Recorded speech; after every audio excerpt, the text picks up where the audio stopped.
오늘의 주요 뉴스입니다. 이재명 대통령이 취임 후 첫 국회 시정연설에서 우리 경제가 처한 상황이 절박하다며 신속한 추경안 통과를 당부했습니다. 윤석열 전 대통령이 모레 오전 10시 내란 특검팀에 비공개로 출석하겠다고 밝혔지만 특검팀은 비공개 조건은 안 된다며 맞섰습니다. 태양광 사업 지원 법안을 발의했던 정동영 통일부 장관 후보자의 부인과 아들이 태양광 업체를 직접 운영하는 것으로 확인됐습니다. 시청자 여러분 안녕하십니까? 이재명 대통령이 국회를 방문해 첫 시정연설에 나섰습니다. 취임 후 22일 만입니다. 이 대통령은 모두 30조 5천억 원 규모의 추경안에 대해 설명했습니다. 무엇보다 경제는 타이밍이라며 신속한 추경 편성과 속도감 있는 집행을 강조했습니다. 첫 소식 송주영 기자가 보도합니다. 취임 선서 22일 만에 다시 국회를 찾은 이재명 대통령이 더불어민주당 의원들과 악수하며 국회 본회의장 단상으로 이동합니다. 30조 5천억 원 규모의 추경안을 설명하는 자리로 경제는 타이밍이라고 강조했습니다. 신속한 추경 편성과 속도감 있는 집행으로 우리 경제, 특히 내수 시장에 활력을 불어넣는 것이 중요하다고 판단했습니다. 경기 회복의 골든타임을 놓치지 않도록 이번 추경안은 소비 진작과 투자 촉진, 취약계층 지원 등에 중점을 뒀습니다. 소비 진작 차원에서는 전 국민 1인당 15만 원에서 52만 원까지 받는 소비 쿠폰이 지급됩니다. 투자 촉진을 위해 철도 등 사회 간접 자본에 조기 투자하고 AI, 신재생에너지 등은 1조 3천억 원을 편성합니다.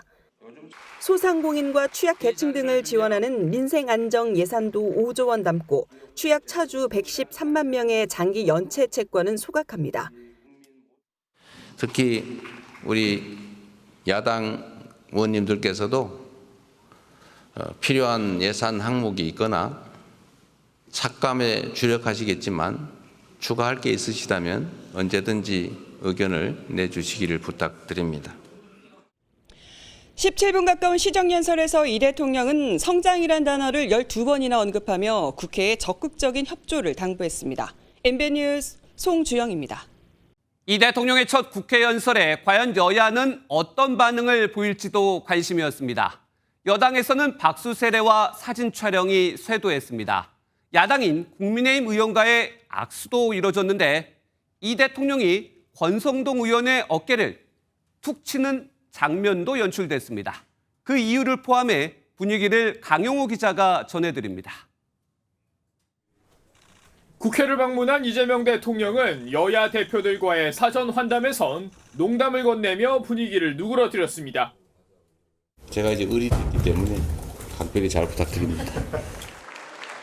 이어 이 대통령이 본회의장에 들어서자 민주당 의원들을 중심으로 환호와 박수갈채가 터져나옵니다. 본격적인 연설이 시작되고 민주당 의원들은 연설에 호응하며 중간중간 박수를 보냈지만 국민의힘 의원들은 별다른 반응을 보이지 않았습니다. 감사합니다. 우리 국민의힘 의원들은 반응이 없는데 이러면서 좀 쑥스러우니까. 약 17분간 진행된 연설에서 민주당 의원들은 총 12차례 박수를 보냈습니다. 연설을 마친 뒤 이 대통령이 좌석을 향해 고개를 숙이자 민주당 의원들은 모두 자리에서 일어나 박수갈채를 이어갔습니다. 이 대통령은 이어 시종일관 반응을 보이지 않던 국민의힘 의원들의 좌석으로 향했습니다. 이번엔 국민의힘 의원들도 자리에서 일어나 이 대통령의 악수제의에 응했습니다. 대학 선배이기도 한 권성동 국민의힘 의원이 김민석 총리 후보자 임명은 안 된다고 말하자 이 대통령은 어깨를 툭 치기도 했습니다. 다시 여당 의원들과 인사를 나누러 간 이 대통령은 당대표 후보로 나선 박찬대, 정청래 의원과 마주치자 공평하게 두 사람의 손을 동시에 잡았습니다. 마지막 순간까지 여당 의원들에게 둘러싸인 이 대통령은 함께 셀카를 찍으며 본회의장을 빠져나갔습니다. MBN 뉴스 강영호입니다. 이재명 대통령의 첫 국회 시정연설, 대통령실 출입하는 서남빛 기자와 좀 더 자세히 얘기 나눠보겠습니다. 성 기자, 네. 오늘 시정연설에서 가장 인상적인 장면을 꼽으라면 뭐가 있을까요? 이 대통령 야당에 대해서 유화적인 모습을 보인 점이 상당히 인상적이었습니다. 네. 이 대통령은 여당 의원들보다 야당 의원들과 인사를 나눌 때 좀 더 천천히 그리고 좀 더 긴 시간을 할애를 했는데요. 야당 의원 한 명 한 명과 눈을 맞추면서 짧은 인사말을 나누기도 했습니다. 시정연설 내용에서도 마지막 부분에 민생을 살리는 데는 여야가 따로 없다. 또 국회가 적극 협력해달라라고 강조를 하기도 했습니다.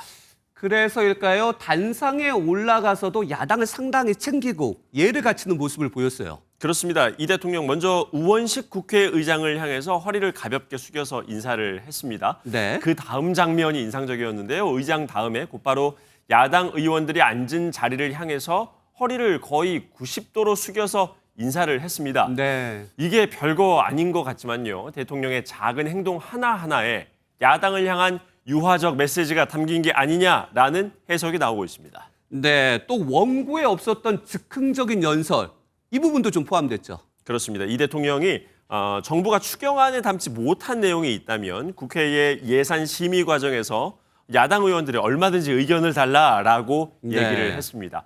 또 마지막 마무리 인사도 원고엔 없는 발언이었는데요. 국민의힘 의원들 어려운 자리에 함께 해주셔서 진심으로 감사하다라는 말을 하기도 했습니다. 모두 다 야당을 향한 메시지였습니다. 네, 행동과 말 대부분이 좀 야당을 향한 메시지였다. 그럼 지난 정부죠. 윤석열 정부 때 시정연설과 조금 그래도 비교한다면 어떤 좀 차이가 있을까요? 윤석열 전 대통령 취임 6일 만에 당시에 국회에서 첫 시정연설을 했습니다. 네. 당시 윤 전 대통령이 국회의장에게 인사를 깜빡했던 게 이슈가 어허. 되기도 했습니다. 대통령님 의장께도 인사하시죠. 예.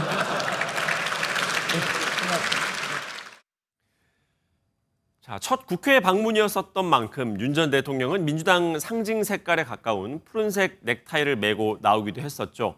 본회의장을 들어오고 나가는 과정에서도 야당 의원들에게 충분히 악수를 나누는 모습 또한 오늘과 비슷한 모습이라고 볼 수 있습니다. 네. 윤 전 대통령도 오늘 이 대통령처럼 여야의 초당적 협력을 당부했었고 민주당도 협력 메시지를 내기도 했습니다. 하지만 같은 해 10월 열렸던 두 번째 시정연설 때에는 민주당이 보이콧하는 상황이 벌어졌습니다. 이 대통령의 다음 시정연설 때 그 분위기가 과연 오늘과 비슷할지 앞으로의 관전 포인트 중 하나라고 볼 수 있겠습니다. 네, 맞습니다. 어느 정부든 처음에는 협치를 강조했습니다. 좀 더 지켜보겠습니다. 선한빛 기자였습니다. 이재명 대통령은 인사에도 속도를 내고 있습니다. 헌법재판관 겸 헌법재판소장 후보자로 김상환 전 대법관을, 오영준 서울고등법원 부장판사는 헌법재판관으로 지명했습니다. 국세청장엔 임광현 민주당 의원 등 국방과 복지 등 차관급 인사도 단행했습니다. 표선우 기자가 보도합니다. 이재명 대통령이 인사에 속도를 내고 있습니다. 먼저 헌법재판소장 겸 헌법재판관에는 김상환 전 대법관을 발탁했습니다. 대법원 재판연구관 등을 지낸 오영준 서울고법 부장판사도 헌법재판관 후보자로 지명했습니다. 헌법재판관 후보자로 거론됐지만 이 대통령의 선거법 사건 변호를 맡았던 이력으로 논란이 된 이승엽 변호사는 스스로 고사한 것으로 전해졌습니다. 대통령실은 이번 인사가 헌법재판소 회복을 위한 첫걸음이 될 거라고 기대했습니다. 이번 인사는 헌법재판소 회복을 위한 새 정부의 첫걸음입니다. 위험수위에 달했던 헌법재판소 흔들기를 끝내고 국세청장 후보자엔 국세청 차장 출신의 민주당 임광현 의원이 이름을 올렸습니다. 차관급 인선도 단행했습니다. 국방, 보건복지, 환경, 고용노동부 차관과 공정거래위원회 부위원장까지 5명이 이름을 올렸습니다. 발표된 차관급 인사 중 3명은 TK 출신으로 통합의 방점을 찍은 이 대통령의 의중이 보인다는 평가도 나옵니다. MBN 뉴스 표선우입니다. 다음은 정동영 통일부 장관 후보자 검증 관련 소식입니다. 정 후보자의 배우자는 지난 2020년부터 태양광 발전 부지를 사들이면서 발전업체 대표를 지내왔는데 그 이후 2021년에 국회에 재입성한 정 후보자는 태양광 관련 특별법을 발의했습니다.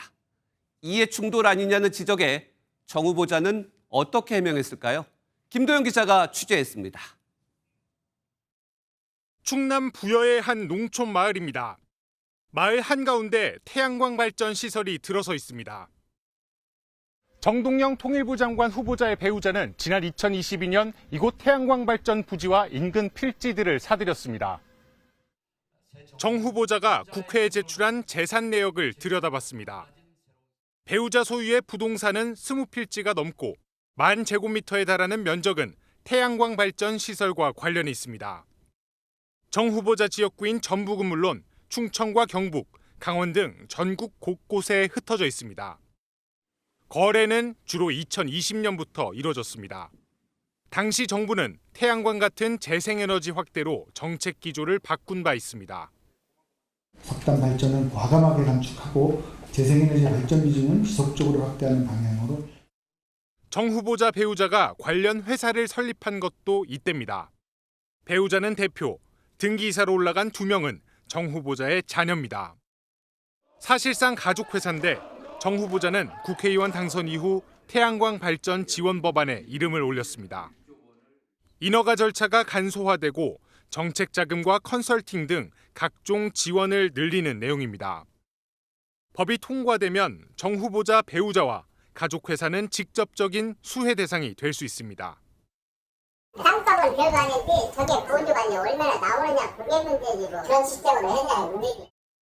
정 후보자는 올해 초 사업을 종료했고 법안과 무관하다고 해명한 것으로 알려졌습니다. MBN이 국세청의 폐업 여부를 확인한 결과 정 후보자 배우자 명의의 사업체 3개 모두 여전히 사업을 하는 것으로 나타났습니다. 정 후보자 측은 청문회 과정에서 말씀드릴 것이라고 밝혀왔습니다. MBN 뉴스 김도형입니다. 국가정보원이 북한이 이르면 7월에서 8월 사이 러시아에 추가 파병을 할 수 있다고 밝혔습니다. 러시아가 우크라이나를 재침략할 가능성이 있어 6천 명의 추가 파병을 단행할 것으로 전망했습니다. 김지영 기자의 보도입니다. 국가정보원은 러시아가 오는 7월에서 8월 우크라이나를 다시 침략할 가능성이 있는 것으로 보고 있습니다. 국정원은 비공개로 이루어진 국회 정보위 현안 보고에서 북한이 이에 발맞춰 이르면 7월에서 8월 러시아에 추가 파병을 할 것으로 분석했습니다. 과거 1차 파병을 할 당시에 군사 파병 합의한 이후에 1개월 정도 지나서 진행된 점, 그리고 또 최근 북한 내에서 파병 군인 모집을 위한 선발 작업에 들어간 점을.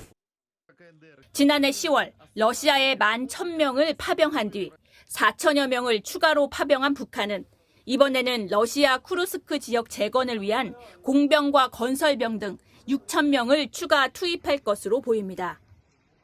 북한의 장사정포 미사일 등 1,000여만 달러로 추정되는 무기 지원 가능성도 제기됐습니다. 국정원은 파병 대가로 러시아는 북한에 방공 미사일 등을 제공하고 우주 발사체 엔진 등 기술 자문을 해온 것으로 보인다고 밝혔습니다. 12일 만에 휴전에 전격 합의한 이스라엘과 이란 간 무력 충돌은 언제든 재개될 수 있다고 예상했습니다. 이스라엘은 국내 정치 상황과 또 맞물려 있어서 전쟁 재개를 정치적 고려에 따라 재개할 가능성도 있고, 이란 역시 내부 혼란을 수습하면서 영향력을 다시 보여주기 위해서 국정원은 국민 위협을 대비하기 위해 중동 무장단체와 테러 조직도 집중적으로 모니터링하고 있다고 밝혔습니다. MBN 뉴스 김지영입니다. 이어 특검 소식입니다. 체포영장이 기각된 뒤 특검의 소환 통보에 윤석열 전 대통령이 오는 28일 서울 고등검찰청에 출석해 조사를 받기로 했습니다. 단 언론에 노출되지 않는 비공개 조사라는 조건을 내걸었지만 내란 특검팀 공개 소환이 원칙이라며 거부했습니다. 먼저 최희지 기자가 보도합니다.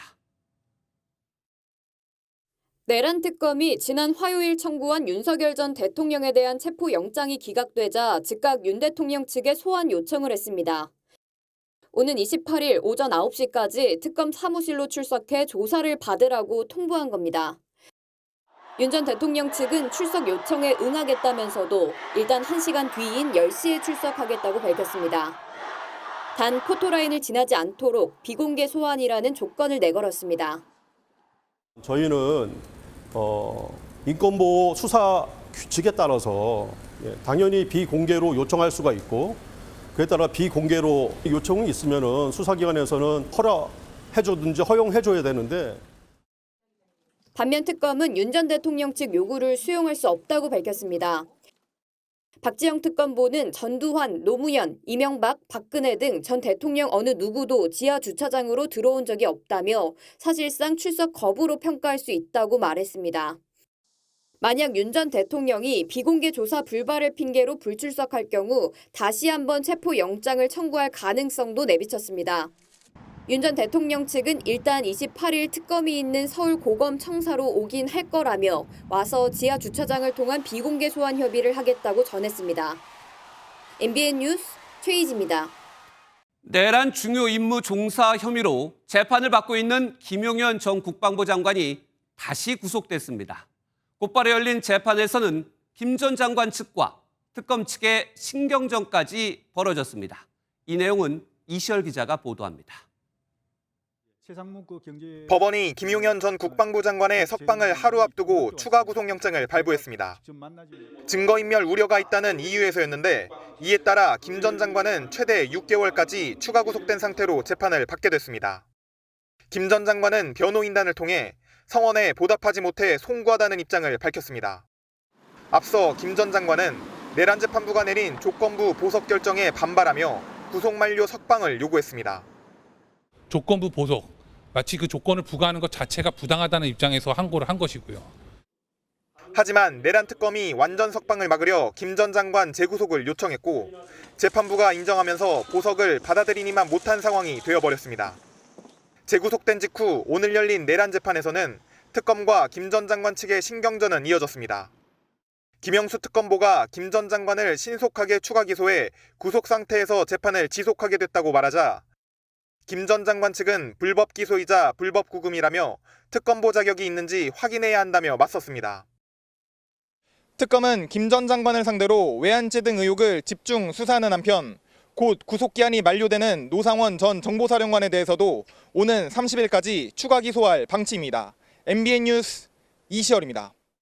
최혜병 특검을 이끄는 이명현 특검이 오늘 박정훈 대령의 항명죄가 성립되지 않는다는 입장을 밝혔습니다.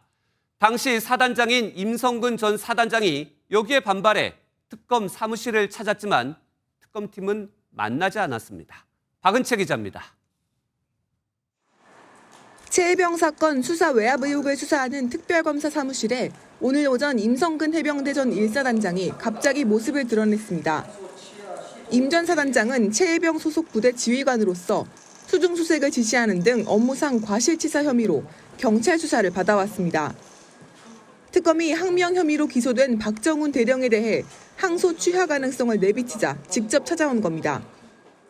장관의 지시가 적법했는지 위법한지 따져보지 않고 항소 취하가 된다면은 앞으로 장관이나 사령관이 정당한 명령도 못하는 군대가 될 수 있습니다. 다만 이명현 특별검사를 직접 만나는 데는 실패했습니다. 이 특검은 박정훈 대령의 항명죄가 성립되지 않는다며 항소 취하 가능성을 좀 더 분명히 했습니다. 명령이 정당하지 않으면 항명죄가 성립할 수 없고요. 법령에서 2차판 기록을 사령관의 명령에 의해서 가져와라. 그건 다 위법한 명령입니다. 임 전 사단장의 면담 요청에 대해선 무단으로 오는 건 응할 의무가 없다고 답했습니다. MBN 뉴스 박은채입니다. 3대 특검 가운데 수사에서 가장 속도를 내고 있는 건 단연 내란 특검입니다. 그중에서도 윤석열 전 대통령 신병 확보 시도와 관련해 법조팀 이혁재 기자와 좀 더 이야기를 나눠보겠습니다. 이 기자, 일단 체포영장이 발부되지는 않았어요. 수사의 지장은 없겠습니까? 아무래도 신병 확보에 실패하면서 수사에 시간이 더 필요해진 건 맞습니다. 네. 특검이 체포영장을 청구할 때 이를 곧바로 언론에 공지한 게 기억이 나실 텐데요. 체포영장 청구 소식이 알려지면서 윤 전 대통령 측이 특검 소환 조사에 응하겠다는 반응이 나오도록 이끌어내긴 했는데 네. 이게 패착이 된 것 아니냐는 지적도 나옵니다. 법원이 체포영장을 발부할 때 수사기관 출석 요청에 불응할 것인지를 살피는데 이 부분이 해소됐던 겁니다. 결국 영장이 기각됐고 무리수 아니었느냐는 말이 나오고 있습니다. 영장이 기각이 됐지만 그래도 특검의 노림수다 이런 얘기도 있는데 일단 목적이었던 윤 전 대통령의 소환 조사 조율을 이끌어내지 않았습니까? 예, 맞습니다. 바로 그 점 때문에 내란 특검이 성과를 달성했다는 평이 동시에 나오고 있는 건데요. 네. 애초에 내란 특검이 체포영장을 청구하면서 열었던 브리핑에서 어떻게 얘기를 했냐면 조사를 위한 체포영장 청구다 이렇게 설명을 했었습니다. 예. 경찰 조사에 3번이나 불응했던 윤 전 대통령을 조사실에 앉히는 게 상당히 중요했는데 체포영장은 비록 기각됐지만 소환에 응하겠다는 확답은 받아낸 겁니다. 네. 특히 체포에서 조사를 하면 그 체포영장에 적힌 혐의에 대해서만 물어볼 수 있는데 소환 통보에 응하는 형식이면 다른 혐의들도 폭넓게 조사할 수 있다는 장점이 있습니다. 때문에 무리수가 아니라 노림수였다는 말도 나오고 있습니다. 일단 소환 조사를 받을 걸로 보였는데 윤 전 대통령 측의 입장이 좀 미묘하게 바뀌고 있는 것 같아요. 바꿀 가능성이 좀 있습니까? 지금 특검과 윤 전 대통령 측이 공개 소환 여부를 두고 첨예하게 다투고 있잖아요. 네. 윤 전 대통령 측은 결국 지하 주차장으로 들어가게 해달라. 즉 그렇죠. 비공개 소환을 요청하면서 포토라인에 서지 않게 해달라고 하고 있는 겁니다. 예. 그러니까 앞선 리포트에서도 살펴보셨듯이 특검 측은 비공개 소환이 아니면 출석하지 않겠다라는 건 사실상 출석 불응이라며 체포영장을 재청구할 수 있다는 가능성도 열어놓은 상태입니다. 윤 전 대통령 측은 지하주차장으로 진입을 시도하다가 안 되면 그 자리에서 대기하면서 계속 특검과 조율하겠다는 대안도 생각 중인데요. 조사가 안 이루어질 수 있다는 가능성이 조심스럽게 나오고 있습니다. 그럼 일단 윤 전 대통령 측에서는 지하 주차장으로 가겠다는 입장을 계속 고수는 하고 있습니다. 그럼 이 피의자의 비공개 소환 어떤 게 원칙입니까? 이게 특검은 공개 소환을 해야 한다는 근거로 과거 네. 전직 대통령들이 모두 공개 소환됐다는 점을 들었는데요. 다만 시간이 지나면서 이 분위기가 조금 바뀌었습니다. 네. 문재인 정부 당시 조국 전 법무부 장관 주도로 포토라인을 없애기 위해 만든 훈령은 출석 모습을 공개하면 안 된다는 내용이 있습니다. 예외 규정이 있지만요. 그리고 윤 전 대통령 측이 내세우는 인권보호 수사 규칙도 비공개 출석 요청을 보장하게 돼 있습니다. 이후 대부분 피의자들의 출석 모습은 공개되지 않는 관행이 생겼지만 강제성이 없다 보니 수사에 협조적이지 않은 사건 관계인의 소환 조사가 필요할 때는 지켜지지 않는 경우도 많습니다. 네, 그런 점을 좀 계속 얘기하고 있는 것 같은데 윤 전 대통령 측 이 소환 조사 방식에 문제를 계속 제기할 것 같은데 지연 작전으로 봐야 될까요? 어떻습니까? 예, 앞서 그 윤 전 대통령 측은 적법한 절차라는 말을 강조하고 네. 있잖아요. 윤 전 대통령은 내란 혐의와 관련해서 다수의 수사기관들이 수사망을 좁혀오던 시기에도 적법성을 따지면서 소환 조사나 영장 집행을 불응해 왔었죠. 네. 이번 역시도 공개 소환 방식이 적법 절차에 위배된다는 논리를 펼치면서 특검 측 소환 조사 요청에 대응하고 있는 건데요. 소환 요청에 당당히 응하겠다 공언해 놓고서는 영장이 기각되니까 뒤늦게 소환 방식을 빌미로 소환에 불응하려는 게 아니냐는 비판도 나옵니다. 네, 당당히 응하겠다. 그 말을 믿고 지켜보겠습니다. 법조팀 이혁재 기자였습니다. 네, 다음 소식입니다. 유방암도 아닌 30대 여성이 다른 사람과 검사 결과가 뒤바뀌는 바람에 멀쩡한 가슴에 절제 수술을 받았다는 소식 얼마 전 단독 보도해드렸는데요. 황당한 실수로 돌이킬 수 없는 피해를 일으킨 검사기관 이 녹십자 의료재단에 대해 보건복지부가 현장 조사에 착수했습니다. 조직 검사를 수행하는 기관의 자격 박탈까지 거론됩니다. 최은미 기자가 단독 보도합니다. 유방암이라는 잘못된 건강검진 결과를 받고 멀쩡한 가슴을 절제하는 수술을 받은 김모 씨. 이게 실수로 인해서 제가 안 해도 되는 고통을 이렇게 받았다는 사실에 정말 허탈함과 정말 그 화도 나고 정말 속상도 하고 왜 나한테 이런 일이 벌어졌는지. MBN 단독 보도 후 보건복지부가 현장 조사에 착수했습니다. 최근 관할보건소가 녹십자 의료재단에 직접 방문해 사실 확인 조사를 마쳤습니다. 환자에게 중대한 피해를 끼치는 과실이 발생한 만큼 의료법상 조치할 수 있는 부분이 있는지 따져보고 있는 겁니다. 이에 더해 병의원의 조직검사 등을 의뢰받아 수행하는 수탁 검사기관으로서 자격 미달 부분은 없는지도 다시 들여다볼 예정입니다. 복지부 관계자는 수탁 검사기관 인증을 시행하는 대한병리학회에 이번 사건에 대한 조사를 요청하는 공문을 보냈다며 과실이 발생한 원인 등을 종합적으로 고려해 인증을 계속 유지할지 결정할 계획이라고 밝혔습니다. 보건당국은 대한병리학회 인증을 통과한 기관만 수탁 검사 기관으로 인정하고 건강보험 급여를 지급하고 있습니다. 이번 조사 결과로 인증을 박탈당하면 건강보험 급여를 지급받지 못해 녹십자 의료재단은 사실상 영업이 불가능해집니다. 복지부는 인증 취소를 포함해 모든 가능성을 열어놓고 조사하고 있다는 입장입니다. 이와 관련 피해자 가족은 재발 방지를 위한 제도적 보완을 촉구하는 국회 국민동의 청원을 진행하고 있습니다. MBN 뉴스 최음입니다. 병원 사직과 수업 거부를 주도했던 의료계 강경파 인사들이 하나둘 물러나고 있습니다.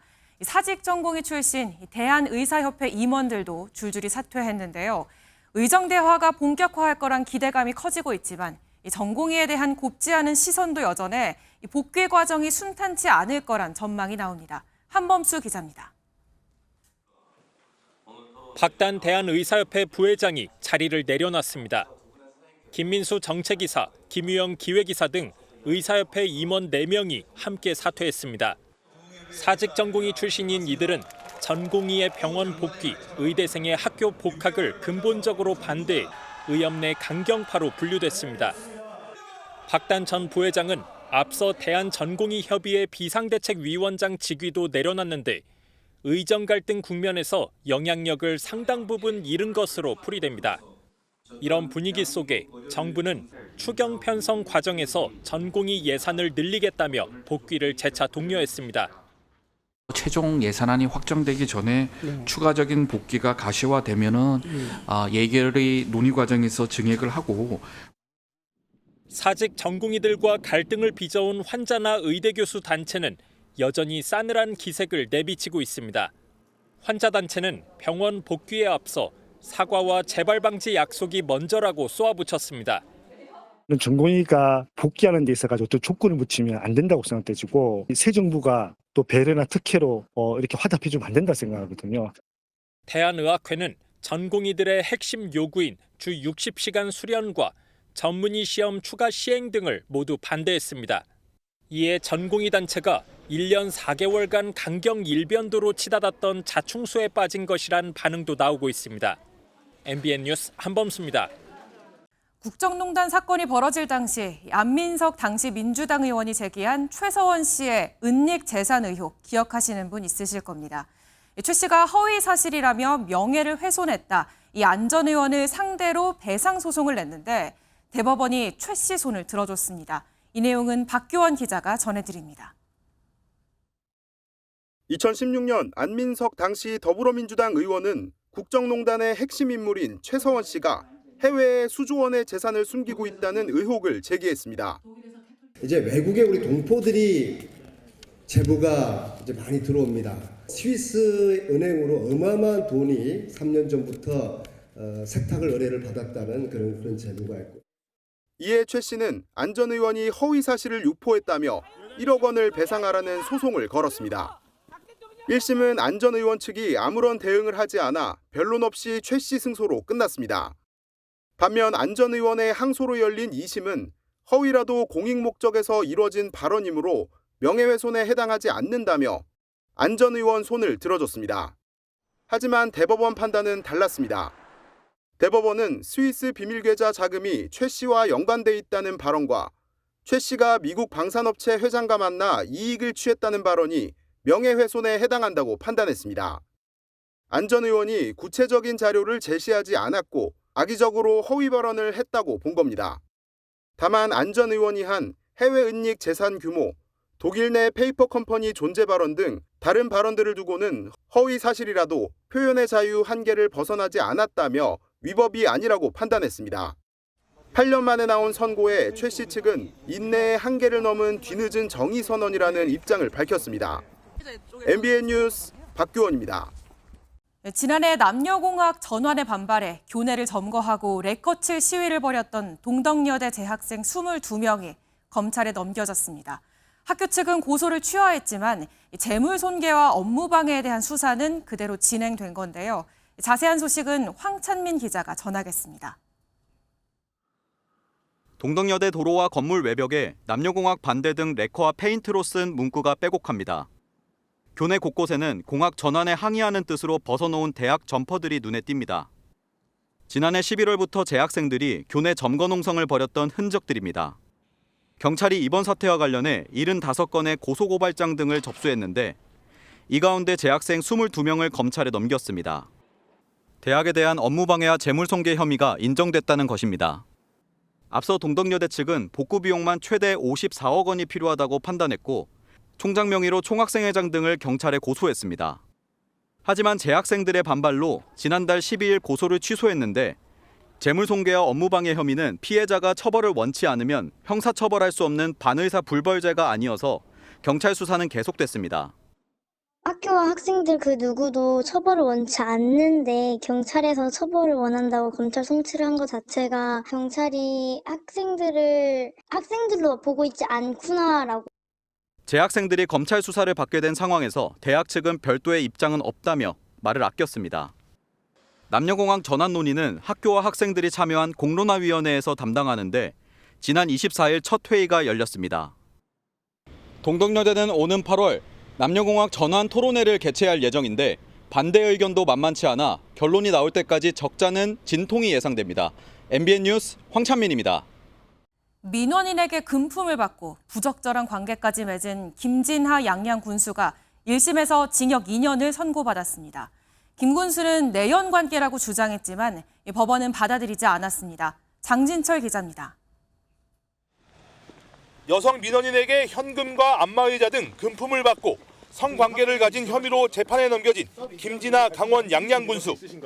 법원은 피고인이 개인적 이익을 위해 각종 비위를 저질러 지역 공무원과 국민들의 실망감이 상당할 것이라며 김 군수에게 징역 2년에 벌금 1,000만 원을 선고했습니다. 김 군수는 차에서 내려 바지춤을 정리하고 여성 민원인에게 봉투를 받는 모습이 CCTV에 담기면서 결정적 증거가 됐습니다. 재판부는 민원인과 연인 관계라고 한 김 군수의 주장을 받아들이지 않았습니다. 잦은 만남이 없었고 대화 내용을 봤을 때 내연 관계로 보기 어렵다고 판단한 겁니다. 금품을 건넨 여성 민원인에게는 징역 1년 6개월과 성폭력 치료 강의 40시간 이수 명령을 내렸습니다.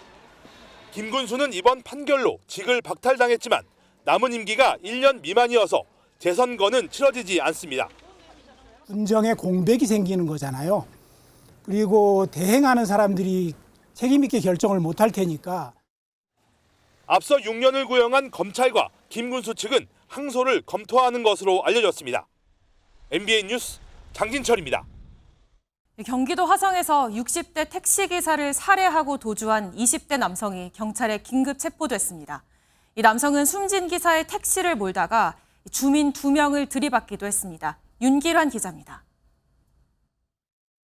새벽 시간, 택시 한 대가 좁은 골목으로 들어옵니다. 막다른 길인 걸 알게 되자 후진해서 차를 빼다가 나무를 들이받습니다. 앞뒤로 움직이다가 또 한 번 나무와 부딪힌 택시. 운전자가 내려 잠시 살피더니 차를 돌려 골목을 빠져나갑니다. 60대 택시 기사를 살해하고 훔친 택시로 도주하는 20대 피의자입니다. 택시 승객하고 기사님하고 실랑이 하는 소리 때문에 주민분이 나와서 보니 이미 그 사고가 일어난 상태였고 택시 기사분이 땅에 누워 있으셔서 이곳 시골 마을에서 택시기사에게 흉기를 휘두르는 피의자는 피해자의 택시를 몰고 마을을 벗어나다 곳곳을 들이받았는데 이 과정에서 주민 2명이 차에 치여 다치기도 했습니다. 다친 주민들은 생명에는 지장이 없는 것으로 확인됐습니다. 택시가 사람을 치고 다닌다는 신고를 접수한 경찰은 1시간 만에 서울의 한 주택가에서 피의자를 긴급 체포했습니다. 피의자는 검거 당시 손목을 심하게 다친 상태였던 걸로 알려졌습니다. 경찰은 남성이 병원 치료를 마치는 대로 범행 동기 등을 조사한 뒤 구속영장을 신청할 계획입니다. MBN 뉴스 윤기란입니다. 서울 강남의 한 중고 명품 매장에서 고가의 시계가 도난당하는 일이 벌어져 경찰이 용의자를 쫓고 있습니다. 헬멧으로 얼굴을 가린 용의자는 망치로 유리벽을 부수고 가장 비싼 시계를 훔쳐 달아났는데 범행에 걸린 시간은 단 20초였습니다. 이동현 기자의 단독 보도입니다.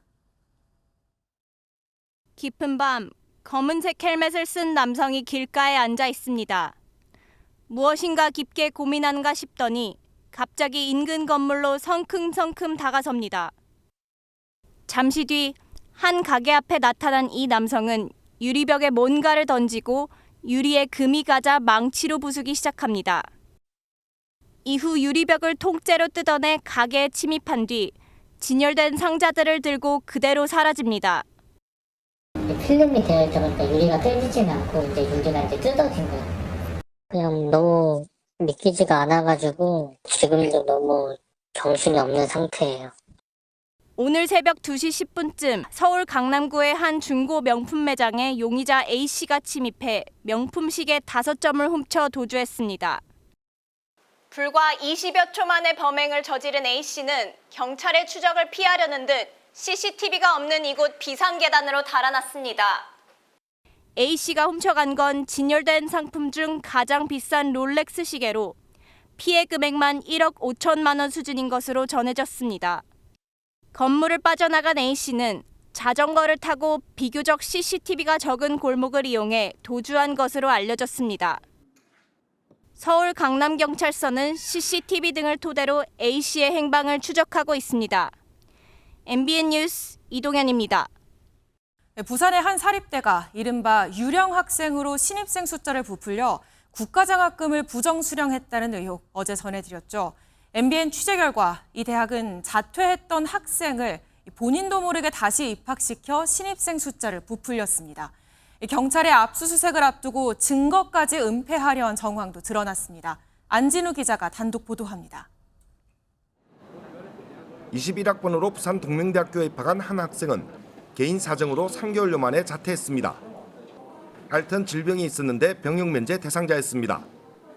학교를 그만둔 이 학생은 3년 뒤인 지난해 병무청에 관련 서류를 제출하려다 깜짝 놀랐습니다.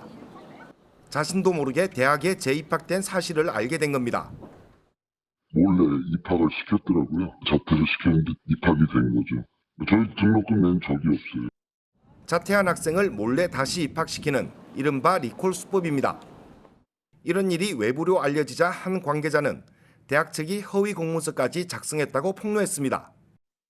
교수 공문을 보내서 입학을 안 했다고 공문을 보내고 있어요. 명무청에서 전생기록을 가고 했다. 경찰의 압수수색을 앞두고 비리에 대한 증거를 은폐하려 했다는 주장도 제기됐습니다. 압수수색 들어오기 전에 다시 보내서 실수로 입학이 돼 있었는데 안 되고 그랬어. 경찰은 해당 대학에서 2021년과 2022년에 대규모 부정입학이 있었던 것으로 보고 수사를 벌이고 있습니다. MBN 뉴스 안진우입니다. 제주 서귀포시의 전통시장에서 상습적으로 윷놀이 도박판을 벌인 일당이 경찰에 붙잡혔습니다. 도박에 훈수를 둔다며 행인에게 흉기를 휘두르고 손찌검까지 한 사실도 드러났습니다. KCTV 제주방송 김경임 기자의 보도입니다. 공원에 모여 앉아 무언가 던지는 사람들. 한바탕 윷놀이 도박판이 벌어진 겁니다.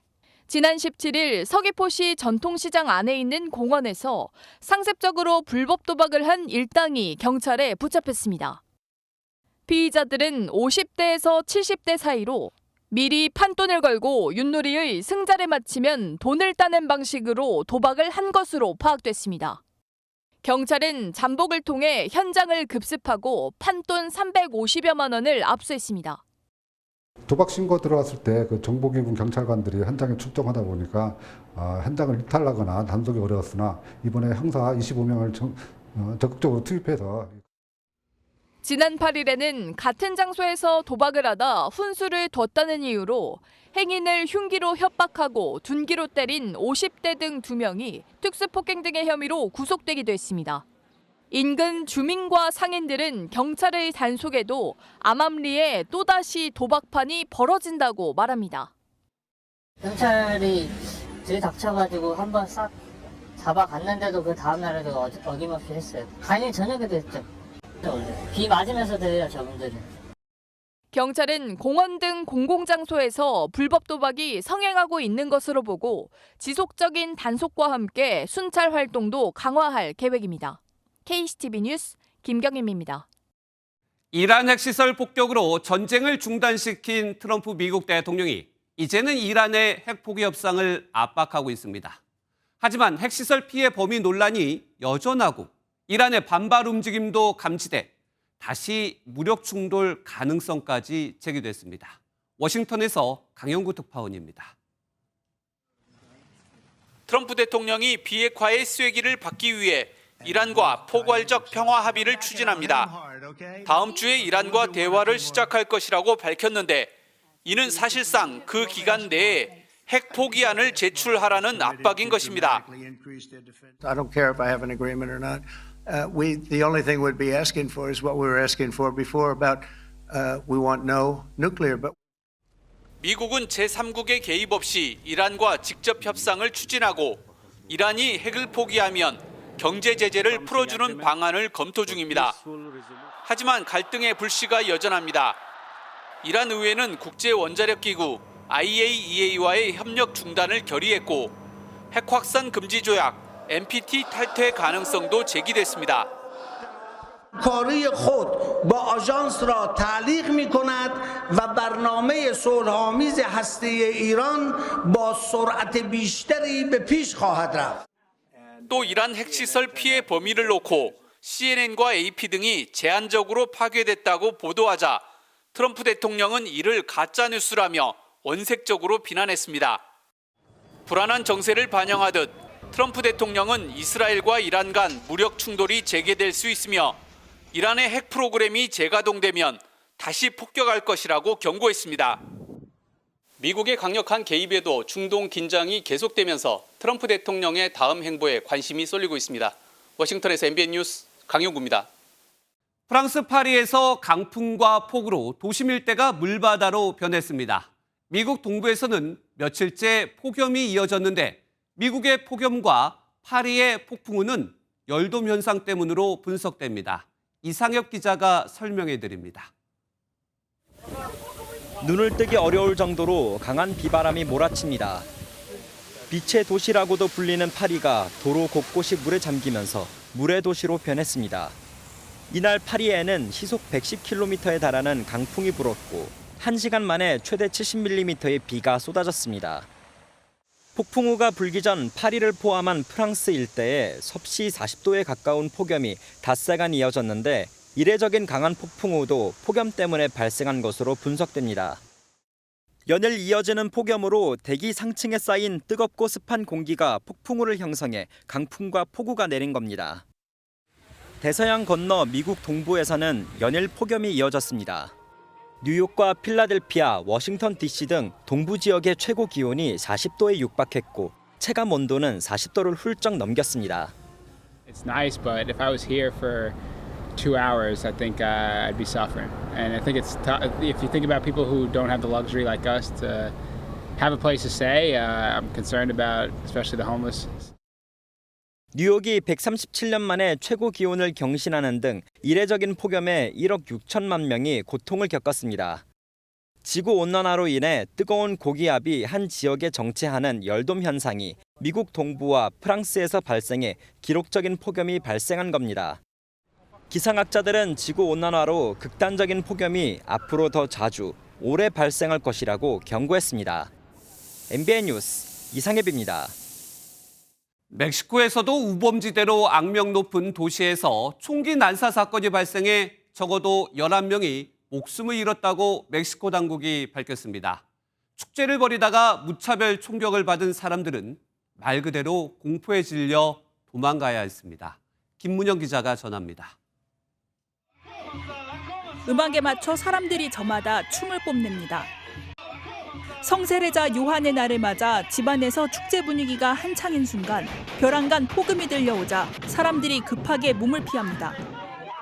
갑자기 괴한이 난입해 무차별 총격을 벌이자 사람들이 놀라 겁에 질린 모습입니다. Las autoridades tardaron bastante tiempo para llegar. Personas pidiendo auxilio. 창문 곳곳에 구멍이 뚫려 총탄의 흔적이 남았고 목격자의 옷에는 피가 흥건하게 묻었습니다. 이 총격으로 17살 아이를 포함한 최소 11명이 숨졌고 20여 명이 다친 것으로 전해졌습니다. 멕시코 과나후아토주는 전 세계적으로 사랑받은 애니메이션 코코의 배경지인 과나후아토시를 포함한 관광지가 다수 있는 지역입니다. 하지만 총격이 벌어진 이곳 이라푸아토 등 일부 지역은 극심한 치안 불안 문제로 멕시코에서도 요주의 도시로 꼽힙니다. 특히 멕시코 카르텔 간의 분쟁이 심각한 지역인 만큼 이번 사건 역시 범죄 조직이 개입했을 가능성이 크다는 분석이 나옵니다. 멕시코 경찰은 이 사건의 경위를 연방검찰이 함께 수사하고 있다고 밝혔습니다. 지난해부터 정치인을 겨냥한 범죄도 늘어나는 등 범죄가 급증하는 추세인 멕시코 정부는 참극에 유감을 표하며 강력한 대응을 예고했습니다. MBN 뉴스 김문영입니다. 북한 김정은 국무위원장이 원산 갈마지구 준공식에 부인 리설주, 딸 주애와 함께 방문했습니다. 리설주가 공개적으로 모습을 보인 건 약 1년 반 만인데 김 위원장의 옆자리는 딸 주애가 차지하면서 멀리서 부녀를 뒤따라가는 상황이 됐습니다. 강재묵 기자가 보도합니다. 김정은 국무위원장과 딸 주애가 길에 나서자 김 위원장의 아내 리설주가 자세를 가다듬습니다. 강원도 원산 갈마해안관광지구 준공식에 참석한 건데 김 위원장 부녀가 주목을 받도록 자신은 한 발짝 뒤에 머무는 모습이 확인됩니다. 김 위원장의 딸 주애가 보다 격식을 차리게 함으로써 백두혈통의 의미를 부각하려는 의도가 담겼다는 분석입니다. 김정은 동지께서 도착하시자 폭풍 같은 만세 환호성이 하늘 땅을 진감했습니다. 창조와 건설의 거장 친근하신 오보이를 우러러 김 위원장의 아내 리설주가 공개적으로 모습을 보인 것은 지난해 1월 이후 약 1년 반 만입니다. 리설주는 명품백과 함께 편안한 바지 차림을 보이는 등 이전과는 다른 모습으로 공개 행보를 펼쳤습니다. 김일성 시기부터 여성들은 바지를 입는 것이 아니다라고 지시를 했기 때문에 여성이 바지를 입고 나온 것은 굉장히 이례적이다. 북한 사회가 김정은 일가의 영향을 크게 받는다는 점에서 이번 리설주의 복장이 북한 사회 여성들의 복장에도 변화를 주는 계기가 될 수 있다는 분석도 나옵니다. MBN 뉴스 강재묵입니다. 매년 도심하천에서 물에 빠져 숨지거나 다치는 사고가 발생하는데요. 도심하천 중 어디를 조심해야 하는지 분석해보니 폭이 넓어서 유속이 느리고 수위가 천천히 오를 것 같은 하천 하류에서도 사고가 빈번하게 발생하고 있었습니다. 강세현 기자입니다. 거센 물살에 아이가 떠내려가고 그 뒤로 경찰관이 따라갑니다. 아이가 물에 빠져 모습이 보이지 않지만 극적으로 구조에 성공합니다. 해마다 도심하천에선 익수사고가 반복되고 있는데 어디서 사고가 자주 발생하는지 10년간 일어난 사고 기록 자료를 분석해봤습니다. 경기도를 따라 흐르는 왕수천 하류에서도 몇 차례 사고가 발생했습니다. 폭이 넓어도 폭우가 내리면 순식간에 물이 차오릅니다. 이 의자들 있잖아요. 다 휩쓸렸죠. 여기 산책로까지 올라와요. 완전. 그러면 올라오죠. 겁나죠? 겁나죠. 한마디로 겁나죠. 하천부터 대피구역까지 거리가 100m에 달해 수위가 빠르게 오르면 대피하다 중간에 고립될 수도 있습니다. 서울 동부권을 흐르는 중랑천 하류도 사고가 잦은 곳입니다. 폭이 80m 정도로 넓지만 지난해 7월 폭우가 쏟아졌을 때 수위가 10분마다 약 40cm씩 올랐습니다. 징검다리를 건너다 고립될 수 있을 만큼 수위가 빠르게 오른 겁니다. 당연히 상류에서도 방심해서는 안 됩니다. 폭이 좁고 산에서 거센 물살이 내려오는 서울 우이천은 상류에서 사고가 자주 발생했습니다. 하천 산책로 옆에 이렇게 높은 벽이 있으면 물이 찼을 때 탈출하기 어려울 수 있습니다. 특히 호우나 태풍특보가 내려졌을 때 주의해야 합니다. 하지만 최근엔 기상특보가 발령됐을 때 사고가 늘고 있습니다. 피할 수 없는 사고도 있지만 특보가 발령돼도 물가에 있다가 사고를 당하기도 합니다. 2014년부터 16년까지는 이 특보와 관계없이 익수사고가 많이 발생했었는데 2020년부터는 태풍으로 인해서 익수사고 출동 건수가 급증한 것으로 나타나고 있습니다. 여름철 비가 올 때는 하천 출입을 자제하고 출입이 통제되면 곧바로 벗어나야 합니다. MBN 뉴스 강세현입니다. 서울 아파트값이 계속 오르고 있습니다. 상승률이 문재인 정부 급등기 수준까지 치솟은 가운데 성동구와 마포구는 일주일 만에 1% 가까이 뛰며 역대 최대 상승률을 기록했습니다. 이대로면 다음 주에는 이 서울 전체도 역대 최대 상승률 기록을 갈아치울 기세입니다. 권용범 기자입니다. 서울 하왕십리동의 한 대단지 아파트. 올해 초만 해도 17억 원이 안 됐던 전용 면적 84제곱미터 매매 가격이 최근 18억 원까지 높아졌습니다. 거래가 늘며 가격이 뛴 건데 호가는 18억 원 중반대까지 치솟은 상태입니다. 한 달 사이에 1원 이상 오른 것 같아요. 쌀 많이 올려주셔가지고 지금은 거의 없죠. 이 아파트가 속한 성동구는 아파트 값이 한 주 전보다 1% 가까이 폭등했습니다. 마포구 0.98%와 함께 문재인 정부 급등기 수준을 뛰어넘은 역대 최대 수준의 상승률입니다. 서울 아파트 매매 가격은 지난주보다 0.43% 상승한 걸로 나타났습니다. 최근 이어진 서울 아파트값 상승세가 유지되며 불장 분위기가 계속되고 있는 겁니다. 2013년 통계 작성 이래 최대였던 2018년 9월 첫째 주 0.47%의 코앞까지 다가섰습니다. 공급은 줄고 금리는 내려 집값이 더 오를 거란 불안감에 수요자들이 집을 보지도 않고 가계약금을 넣는 사례도 빈발하고 있습니다. 한국은행 기준금리는 추가 인하가 될 가능성이 높고요. 금리가 떨어지면 당분간 특정 지역의 아파트 가격은 우상향할 가능성이 높습니다. 정부가 이르면 다음 주 주거정책심의위원회를 열고 규제지역 확대를 결정할 방침인 가운데 집값 불안 심리를 줄이기 위한 대책 마련이 시급하다는 지적이 커지고 있습니다. MBN 뉴스 권용범입니다.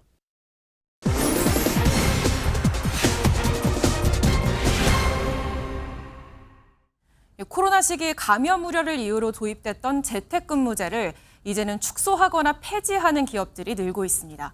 직장인들 사이에선 아쉽다는 반응부터 회사 마음대로 없애도 되는 거냐 이런 반발도 나오는데요. 그래서 사실 확인해봤습니다. 회사가 일방적으로 재택근무제를 폐지해도 되는지 최민성 기자가 살펴봤습니다. 네이버와 카카오 등 대형 ICT 기업 이름의 앞글자를 딴 이른바 네카라 쿠베당토는 재택근무를 적극 도입한 것으로도 유명합니다. 특히 코로나19 시기 비대면 근무 필요성에 따라 재택근무가 확대 시행됐습니다. 하지만 지난 2023년 5월 코로나19 종식이 선언된 뒤 재택근무제를 없애고 사무실 출근을 원칙으로 하려는 기업들이 늘고 있습니다. 제가 입사했을 때는 2회였어요. 지금은 주 1회만 가능하고 있어요. 그 출퇴근 시간에 너무 시간을 많이 쓰고 있는 것 같고. 회사가 일방적으로 재택근무를 폐지해도 되는지 MBN 취재진이 살펴봤습니다. 먼저 근로계약서와 취업규칙, 단체협약에 일주일에 몇 차례 재택근무를 할 수 있다는 내용으로 정확히 적시됐는지가 중요합니다. 하지만 재택근무가 규정이나 단체협약으로 확정되지 않았다면 근무 방식은 기본적으로 회사가 결정할 수 있다는 것이 전문가 설명입니다. 재택근무제가 수년간 시행된 만큼 관행으로 굳어진 것이라는 반론도 있습니다. 한국인의 재택근무일은 일주일에 0.5일에 불과하고 세계 주요 40개국 중에서도 최하위인 만큼 오히려 장려해야 한다는 겁니다. 하지만 회사로 출근한다고 해서 근로조건이 불리하게 변경되는 것이라고 보기 어렵다는 게 법조계의 해석입니다. 재택근무를 해온 회사라고 하더라도 사용자가 이제 허용을 해준 것이지 그것이 이제 노동자의 법적인 권리로까지 보장됐다 이렇게 보기는 좀 어려울 것 같습니다. 결국 회사가 일방적으로 재택근무를 폐지할 수 있다는 명제는 규정 여부에 따라 다르기 때문에 절반의 사실로 판단됩니다. 변화하는 근무 환경 속에서 회사와 직원 모두가 충분한 소통을 통해 합리적인 방안을 찾아야 할 것으로 보입니다. 사실 확인 최민성입니다. AI가 만들어낸 가짜 목소리, 가짜 얼굴이 범죄에 악용되면서 피싱 범죄가 갈수록 교묘해지고 있는데요. 이제 이런 범죄도 AI가 잡아냅니다. 통화 1000마디, 단 5초면 가짜 목소리를 잡아내고 영상통화의 얼굴도 바로 딥페이크인지 판별하는 기술이 국내에서 처음 상용화됐습니다. 김태일 기자가 취재했습니다. 은행 창구에서 한 여성이 돈을 인출합니다. 딸에게 연락을 받고 거액을 인출한 건데 알고 보니 AI로 딸과 똑같은 가짜 목소리를 만들어 보이스피싱에 악용했던 겁니다. 엄마, 친구 보증 섰는데 친구가 연락 안 돼서 잡혀왔어. 최근 보이스피싱에는 실제 목소리뿐 아니라 이처럼 AI를 활용한 가짜 목소리도 이용되고 있습니다. 국내 한 이동통신사가 자사의 AI를 활용해 가짜 목소리, 이른바 딥보이스를 탐지하는 기술을 선보였고 실제 고객들이 이용할 수 있도록 상용화합니다. 통화 중 AI가 실시간으로 딥보이스를 판별해 고객에게 위험을 전달하는 방식입니다. 일반적으로 사람이 발생한 보이스와 임의로 만들어낸 보이스가 차이가 존재하게 됩니다. 그 이제 주파수 도메인에서 분석을 하게 되는데 그런 데이터들을 많이 수집해서 학습을 진행하고 있습니다. 목소리뿐 아니라 영상도 AI로 생성한 가짜 영상, 이른바 딥페이크인지 판별합니다. 영상의 픽셀과 부자연스러운 흔적 등을 탐지해 합성 여부를 가려냅니다. 제 얼굴을 이용해 합성한 또 다른 얼굴을 딥페이크로 정확하게 판별해냈습니다. 영상통화나 화상회의를 빙자해 일어나는 피싱 범죄 예방에 도움을 줍니다. 점점 고도화되는 피싱 범죄, 가짜 AI 잡는 AI가 보호막 역할을 톡톡히 하고 있습니다. MBN 뉴스 김태일입니다. 스포츠 뉴스입니다. 이제 은퇴를 바라보는 나이에도 전성기 못지않은 활약으로 프로야구 무대를 뜨겁게 달구는 선수들이 있습니다. 세월 앞에 장사 없단 말을 무색하게 하는 중년 거포 박병호와 최형우가 그 주인공인데요. 두 사람의 시간은 거꾸로 흐르는 걸까요? 신영빈 기자입니다. 하나 Y3 슬라이더를 가볍게 받아친 박병호. 타구는 두둥실 날아가 좌중간 담장을 넘기며 일찌감치 승부에 쐐기를 박았습니다. 시즌 초반 극심한 타격 부진에 2군까지 다녀왔던 박병호는 6월 들어 4경기 연속 홈런을 터뜨리며 부활을 알렸습니다. 몰아치기에 힘입어 어느덧 홈런 부문 3위. 40을 앞둔 나이에도 쟁쟁한 용병들과 힘을 겨루며 국내 선수 중에선 가장 많이 담장을 넘기고 있습니다. 때렸다면 장타인데 때리질 못해가지고 힘들어서 그런데 많은 분들이 좀 도와주시고 계십니다. 기아 타이거즈의 베테랑 최형우도 박병호 못지않게 나이를 잊은 듯한 맹활약을 펼치고 있습니다. 키움과의 주중 시리즈에서 큼지막한 석점 홈런으로 1700타점을 돌파하며 또 한 번 KBO 역사에 이름을 남겼습니다. 브록을 넘긴 41살.